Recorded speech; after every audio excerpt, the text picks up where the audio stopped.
Hello everyone, आप सभी का बहुत बहुत स्वागत है। और आज हम जानेंगे स्वामी स्वात्माराम जी द्वारा बताई गई नाद की 4 अवस्थाओं के बारे में, जो कि बहुत ही ज़्यादा इम्पॉर्टेंट है, बहुत ही इम्पॉर्टेंट टॉपिक है।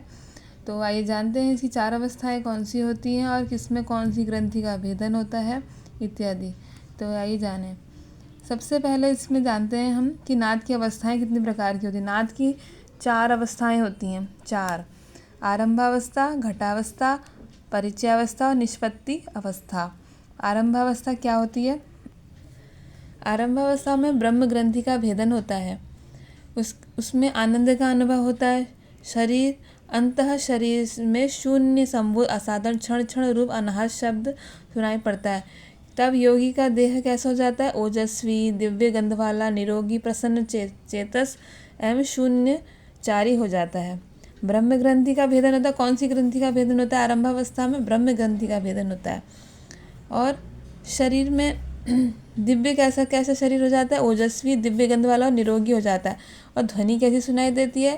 क्षण क्षण क्षण क्षण अनाहत शब्द सुनाई देता है। ये इंपॉर्टेंट है, जो मैंने अंडरलाइन किया है।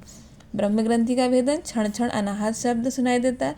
और शरीर जो है ओजस्वी, दिव्य गंध और निरोगी हो जाता है, प्रसन्न चेतस हो जाता है। तो अगला देखते हैं हम घटावस्था के बारे में। घटावस्था दूसरी अवस्था है। घटावस्था इसका सीक्वेंस भी आता है।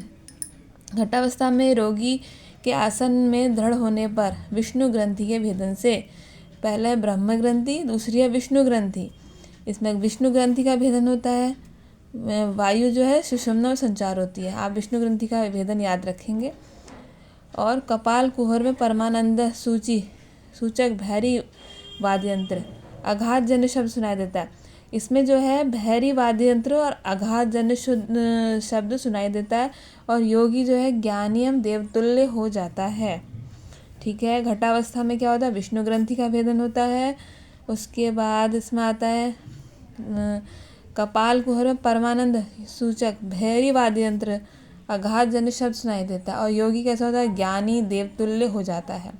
ठीक है, ये इंपॉर्टेंट है। परिचय अवस्था में क्या होता है? ये तीसरी अवस्था है।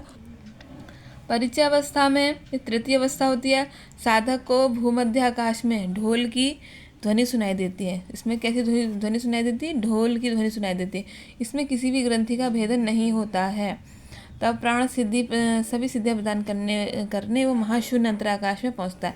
इसमें कौन सी परिचय अवस्था? तीसरी अवस्था है। इसमें ढोल की ध्वनि का नाद सुनाई देता है। ठीक है। ये है पहले में आरंभ अवस्था में ब्रह्म ग्रंथि, दूसरे में विष्णु ग्रंथि, तीसरे में कोयन्य,